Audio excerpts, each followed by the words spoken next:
All right, let's talk about a threat that isn't about some super complex hack or a brilliant cyber attacker. Nope, this is a vulnerability that can bring down a company through something way simpler, just forgetting stuff. This is the unseen danger of improper API inventory management, what the pros call OWASP API 9. So, let me just ask you this, straight up. Right now, can you say with 100% confidence that you know every single API running in your environment?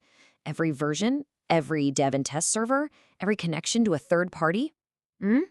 If you hesitated, even for a second, you're about to see why that tiny bit of doubt is actually a massive security risk. So let's really get into it. What in the world is improper inventory? You know, the name sounds kind of boring, right? Like a problem you'd have in a warehouse. But I promise you, in the world of API security, this is one of the most fundamental and most dangerous problems you can have. At its heart, it's just this. You can't see your own vulnerabilities. Think about it like this. Imagine you're trying to secure a whole city, but you don't have a map.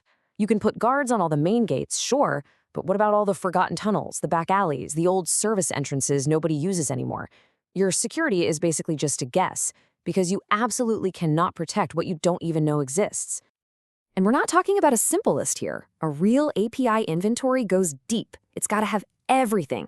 Every single version of your APIs, especially the old ones you think are turned off. Every environment, production, staging, dev, you name it. All your hosts, inside and outside your firewall. Every single data flow to a partner. And here's the kicker. You have to know what security controls are on every single one of those endpoints. Anything less isn't a map, it's a liability. So how bad is this, really? Well, the official ratings from OWASP tell a pretty chilling story. Exploitability. Easy. You don't need to be an elite hacker. Basic tools will do. Prevalence. Widespread. It's everywhere, especially in places with fast development cycles. And the business impact? High. We're talking catastrophic data breaches. So let's just recap. It's easy to do, it's super common, and the consequences are devastating. That is the trifecta of a security nightmare. Okay, so these blind spots exist. Let's flip the script for a second. Let's put on our black hat and think like an attacker. How do they take this simple oversight and turn it into a company-killing data breach? Let's dive in. An attacker's first job is always reconnaissance. They aren't trying to kick down your front door, there's too much work.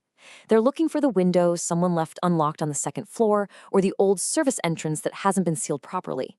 They become these digital explorers, mapping out your forgotten territory, just looking for that one easy way in. And here's the treasure they're hunting for. Shadow APIs, the ones that got spun up that security and IT never even knew about. Zombie APIs, those old versions that were supposed to be retired but are still shambling around, alive and connected. Rogue APIs, maybe something a developer set up for a quick fix without getting approval. And maybe the most dangerous of all, unsecured dev or test APIs that were accidentally left exposed to the entire internet. To an attacker, each one of these is a beautiful, beautiful backdoor. Now, this isn't just theory. To really feel the impact, we have to look at one of the most infamous examples of this vulnerability in action, the massive Optus data breach that hit Australia back in 2022. 9.8 million. That is the number of customer records that were exposed. To put that in perspective, that's nearly 40% of the entire population of Australia. All of that damage, all of that data, all compromised because of one single forgotten API. And here is the part that should really keep you up at night. The cause was just shockingly simple. It wasn't some sophisticated zero-day attack. It wasn't a brilliant hacker.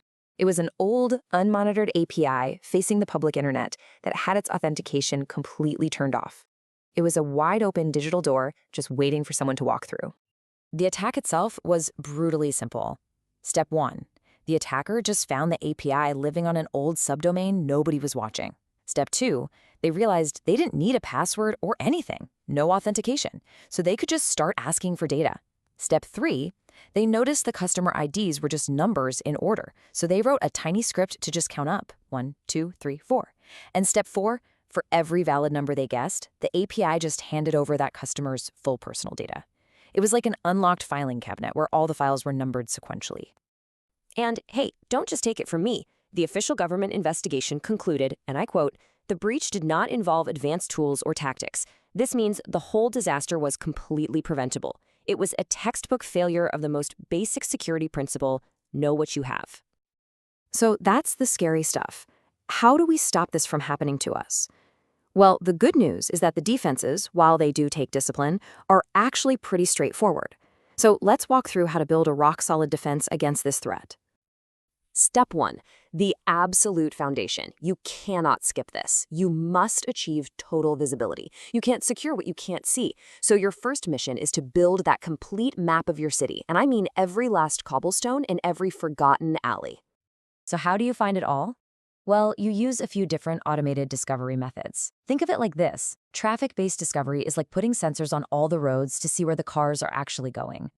Code-based discovery is like looking at the architect's blueprints to see roads that are planned but not even built yet. And configuration-based discovery is like checking the city's official records to see which gates are supposed to be open. You need all three to get the complete, undeniable truth. Okay, once you can see everything, the next step is to control its lifecycle. APIs shouldn't live forever. You need to have strict, non-negotiable rules for how they are born, how they are maintained, and most importantly, how they die. This is how you stop creating those zombie APIs in the first place. And this is what a professional deprecation policy looks like. You don't just pull the plug one day. You announce it and give everyone plenty of notice. You support both the old and new versions for a while so people have time to switch over. Then you move to a maintenance-only mode where you only apply security patches. And finally, on a clear, well-communicated date, you shut it down for good. It's just good hygiene. The last critical piece of this puzzle is what I call environmental hygiene.